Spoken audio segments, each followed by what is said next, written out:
ಸ್ನೇಹಿತರೆ ಎಲ್ರಿಗೂ ನಮಸ್ಕಾರ. ನನ್ನ ಹೆಸರು ಹನುಮಂತ್ ಕುಳ್ಳೂರ್ ಅಂತ. ನಾವು ಇವತ್ತು ತುಂಬಾ ಜನ ಸ್ಟಾಕ್ ಮಾರ್ಕೆಟ್ ಅಲ್ಲಿ IPO ಅಂತ ಬಂದಾಕ್ಷಣ, ಅದು ಸ್ಪೆಷಲಿ ಆಗಸ್ಟ್ ಮಂತ್ ಅಲ್ಲಿ ಸಿಕ್ಕಾಪಟ್ಟೆ IPOs ಬರ್ತಿದೆ. ಈಗ ಪ್ರೆಸೆಂಟ್ ಆಗಿ ರನ್ ಆಗ್ತಿರ್ತಕ್ಕಂತಹ ಎಲ್ರಿಗೂ ಗೊತ್ತಿರ್ತಕ್ಕಂತಹ ಫೇಮಸ್ IPO ಅಂದ್ರೆ ಓಲಾ ಎಲೆಕ್ಟ್ರಿಕ್ IPO ಅನ್ಬಹುದು. ನೀವೇನಾದ್ರೂ ಅಪ್ಲೈ ಮಾಡಕ್ ಹೋಗ್ತಿದ್ರೆ ಈ ವಿಡಿಯೋನ ನೋಡಿ ಆಮೇಲೆ ಅಪ್ಲೈ ಮಾಡಿ ಅಂತ ಹೇಳ್ತೀನಿ ನಾನು. ಸೊ ನೋಡೋಣ, ನೋಡಿ, ಯಾವುದೇ IPO ಸ್ಟಾಕ್ ಮಾರ್ಕೆಟ್ ಬಂದ್ರೆ ನೀವ್ ಅದನ್ನ ಸುಮ್ನೆ ಹೋಗಿ ಅನಾಲಿಸಿಸ್ ಮಾಡಬೇಡಿ. ಯಾಕೆ ಅಂದ್ರೆ ಕೆಲವೊಂದು ಸಲ IPO ಹಾಕಿದ ದುಡ್ಡು ವಾಪಸ್ ಕಾಸ್ಟ್ ಬರಕ್ಕೆ 1 ವರ್ಷ 2 ವರ್ಷ ಆಗುತ್ತೆ. ಎಕ್ಸಾಂಪಲ್ ಹೇಳಬೇಕು ಅಂದ್ರೆ ಪೇಟಿಎಂ ಇನ್ನು ಬಂದೇ ಇಲ್ಲ, LIC ಈಗ ಜಸ್ಟ್ ಪ್ಲಸ್ ಬಂದಿದೆ 2 ವರ್ಷ ಆದ್ಮೇಲೆ. ಕೆಲವೊಂದು IPOs ಇನ್ವೆಸ್ಟ್ ಮಾಡಿದ ನೆಕ್ಸ್ಟ್ ದಿನದಿಂದಾನೆ ಪ್ಲಸ್ ಅಲ್ಲಿ ಇರುತ್ತೆ. ಆ ತರ ಎಲ್ಲಾ IPOs ಇರಲ್ಲ, ಎಲ್ಲಾನು ಲಾಸ್ ಇರಲ್ಲ, ಪ್ಲಸ್ ಇರಲ್ಲ. ನಾವು IPO ಅನಾಲಿಸಿಸ್ ಮಾಡಬೇಕು ಅಂದ್ರೆ 2 ಇಂಪಾರ್ಟೆಂಟ್ ಥಿಂಗ್ಸ್ ಅನ್ನ ಕನ್ಸಿಡರ್ ಮಾಡ್ತೀವಿ. ಒಂದನೇದ್ದು OFS ಮತ್ತೆ ಫ್ರೆಶ್ ಇಶ್ಯೂ ಅಂತ. ಎರಡನೇ ಇಂಪಾರ್ಟೆಂಟ್ ಪಾಯಿಂಟ್ GMP ಅಥವಾ ಗ್ರೇ ಮಾರ್ಕೆಟ್ ಪ್ರೈಸ್ ಅಂತ ಕರಿತೀವಿ. ಒಂದನೇ ಪಾಯಿಂಟ್ ಬಗ್ಗೆ ತುಂಬಾ ಬ್ರೀಫ್ ಆಗಿ ಹೇಳ್ತೀನಿ ನೋಡಿ.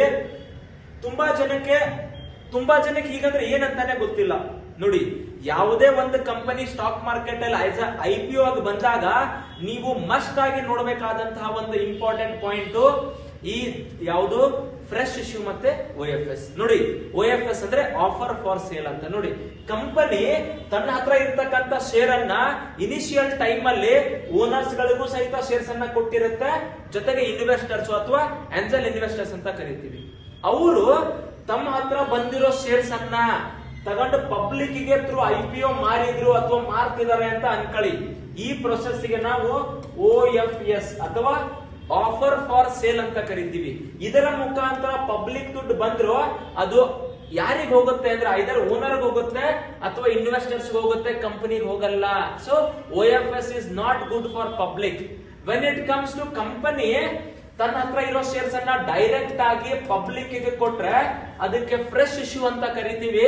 ಫ್ರೆಶ್ ಇಶ್ಯೂ ಇದ್ರೆ ತುಂಬಾ ಪ್ರಾಪರ್ ಆಗಿ ನೀವು ಅಪ್ಲೈ ಅನ್ನ ಮಾಡಬಹುದು. ಎರಡನೇ ಪಾಯಿಂಟ್ ಬರೋಣ, GMP ಅಥವಾ ಗ್ರೇ ಮಾರ್ಕೆಟ್ ಪ್ರೈಸ್. ಯಾವತ್ತು 20% ಗಿನ ಮೇಲಿರಬೇಕು.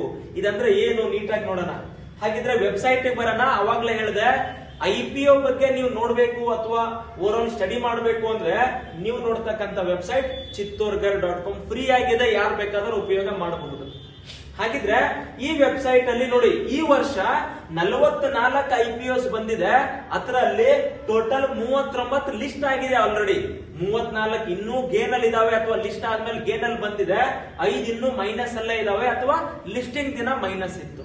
ಈಗ ನೋಡಿ, ನೀವಿಲ್ಲಿ ನೋಡಿದ್ರೆ ಆಸ್ ಆಫ್ ನೌ ನಮಗೆ ಇಲ್ಲಿ ನೋಡಬಹುದು ಓಲಾ ಎಲೆಕ್ಟ್ರಿಕ್ ಮೊಬಿಲಿಟಿ ಲಿಮಿಟೆಡ್ ಅಂತ ಇದೆ. ಆ IPO ಬಗ್ಗೆ ನೋಡೋಣ.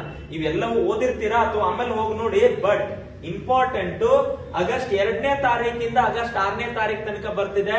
ನೀವೆಲ್ಲರೂ ನಿಮ್ಮ ಡಿಮ್ಯಾಟ್ ಅಕೌಂಟ್ ಮುಖಾಂತರ ಅಪ್ಲೈ ಅನ್ನ ಮಾಡಬಹುದು.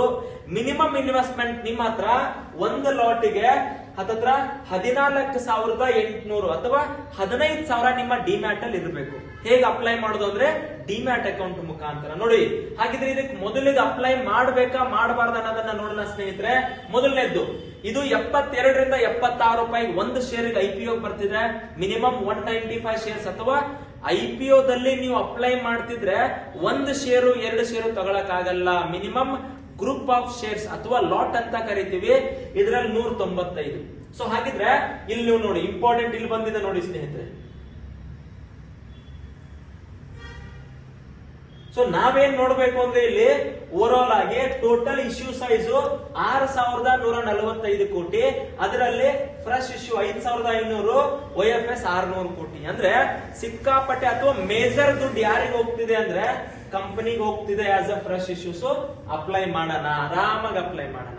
ಎರಡನೇದ್ದು GMP ಅಂತ ಬರುತ್ತೆ, ಅಂದ್ರೆ ಗ್ರೇ ಮಾರ್ಕೆಟ್ ಪ್ರೈಸ್ ಅಂತ ಬರುತ್ತೆ. ಇದರ ಅರ್ಥ, ಈಗ ಲೆಟ್ಸ್ ಸೇ ಬ್ಲಾಕ್ ಮಾರ್ಕೆಟ್ ಅಲ್ಲಿ ಅಥವಾ ಅನ್ಲಿಸ್ಟೆಡ್ ಮಾರ್ಕೆಟ್ ಅಲ್ಲಿ ಇದರ ಶೇರ್ಸ್ ಆಲ್ರೆಡಿ ಬೈಸಲ್ ಆಗ್ತಿರ್ತವೆ. ಅದರ ಪ್ರೈಸ್ ಎಷ್ಟಿರಬಹುದು ಅಂತ ಅಂದ್ರೆ ಅದನ್ನ ನೋಡಬಹುದು. ಇಲ್ಲ ಮೇಲ್ಗಡೆ GMP ಅಂತ ಒಂದು ಆಪ್ಷನ್ ಬರುತ್ತೆ, ನಾನು ಅದ್ರ ಮೇಲೆ ಕ್ಲಿಕ್ ಮಾಡ್ತೀನಿ. ಸೊ ಈ GMP ಅಲ್ಲಿ ನೀವು ನೋಡಿದ್ರೆ ಸ್ನೇಹಿತರೆ, as of now present data ಬರುತ್ತೆ. ಇಲ್ಲಿ ತನಕ ನಮಗೆ 3ನೇ ತಾರೀಕು ಆಗಸ್ಟ್ ಡಾಟಾದಲ್ಲಿ ನೀವು ನೋಡಿದ್ರೆ IPO price 76.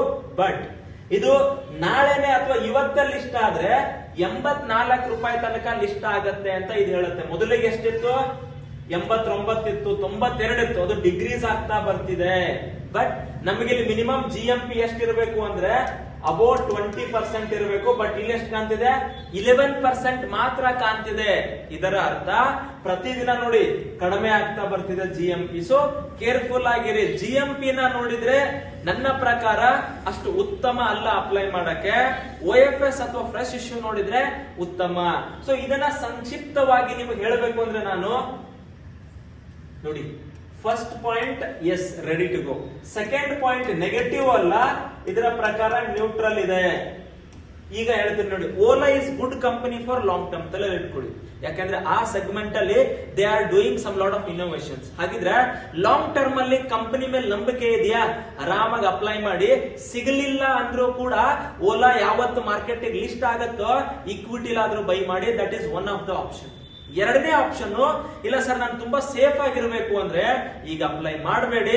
84, 85 price opening day ಅಲ್ಲಿ ಸಿಗುತ್ತೆ ಪಾಸಿಬಲಿ.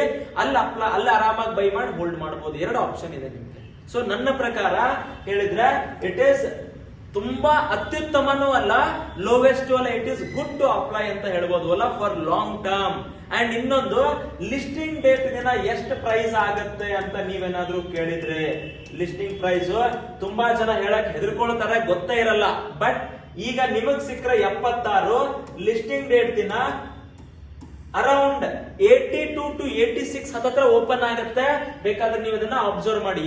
ಅಂದ್ರೆ ಹತ್ತತ್ರ ಇನ್ನೂ ಒಂದು 10 ಡೇಸ್ ನೆಕ್ಸ್ಟ್ ಪ್ರೈಸ್ ನಾವು ಇವತ್ತೇ ಪ್ರಿಡಿಕ್ಟ್ ಮಾಡ್ತಿದ್ದೀವಿ. Because of the data we have, because of the knowledge we have. ಇದನ್ನ ಲಾಸ್ಟ್ ಒಂದು 100 IPO ನಾವು ಅಪ್ಲೈ ಮಾಡಿದೀವಿ. 98 IPOs ಕರೆಕ್ಟ್ ಆಗಿದೆ ಅಂತ ಹೇಳ್ಬಹುದು. ಇದೇ ತರದ ಬೇರೆ IPOs ಏನಾದ್ರೂ ನೀವು ವಿಡಿಯೋಸ್ ನೋಡ್ತಿದ್ರೆ ಸ್ನೇಹಿತರೆ ತಲೆಯಲ್ಲಿ ಇಟ್ಕೊಳ್ಳಿ, ನಮ್ಮ ಕಮೆಂಟ್ ಬಾಕ್ಸ್ ಅಲ್ಲಿ ಹೇಳಿ. ಆ ಒಂದು ಟಾಪಿಕ್ ಬಗ್ಗೆ ನಾವು ವಿಡಿಯೋ ಮಾಡೇ ಮಾಡ್ತೀವಿ. ಇನ್ನೊಂದು, ಸರ್ IPO ಮೊದಲನೇ ದಿನ ಅಪ್ಲೈ ಮಾಡಬೇಕಾ ಲಾಸ್ಟ್ ಗೆ ಅಪ್ಲೈ ಮಾಡಬೇಕಾ ಅಂದ್ರೆ ನೀವು ಫಸ್ಟ್ ಅಥವಾ ಲಾಸ್ಟ್ ಯಾವತ್ತಾದ್ರೂ ಅಪ್ಲೈ ಮಾಡಿ. ನಾರ್ಮಲಿ IPOs ಅಲಾಟ್ ಆಗೋದು ರ್ಯಾಂಡಮ್ ಬೇಸಿಸ್ ಮೇಲೆ ಅಥವಾ ಲಾಟ್ರಿ ಬೇಸಿಸ್ ಮೇಲೆ ಅಂತ ಹೇಳ್ತಾ ಸಿಗೋಣ ಸ್ನೇಹಿತರೆ. ಮತ್ತೆ ಮುಂದಿನ ವಿಡಿಯೋದಲ್ಲಿ IPO ಏನಾದ್ರೂ ನೀವು ಅಪ್ಲೈ ಮಾಡಬೇಕು ಅಥವಾ ಡಿಮ್ಯಾಟ್ ಅಕೌಂಟ್ ಇಲ್ಲ ಅಂದ್ರೆ ನಮ್ಮ ಟೀಮ್ಗೆ ನೀವು ಕಾಂಟ್ಯಾಕ್ಟ್ ಮಾಡಿದ್ರೆ ಇಮಿಡಿಯೇಟ್ ಆಗಿ ಡಿಮ್ಯಾಟ್ ಅಕೌಂಟ್ ಅನ್ನ ಫ್ರೀ ಆಗಿ ಓಪನ್ ಮಾಡ್ಕೊಡ್ತೀವಿ ಅಂತ ಹೇಳ್ತಾ ಸಿಗೋಣ ಮತ್ತೆ ಮುಂದಿನ ವಿಡಿಯೋದಲ್ಲಿ.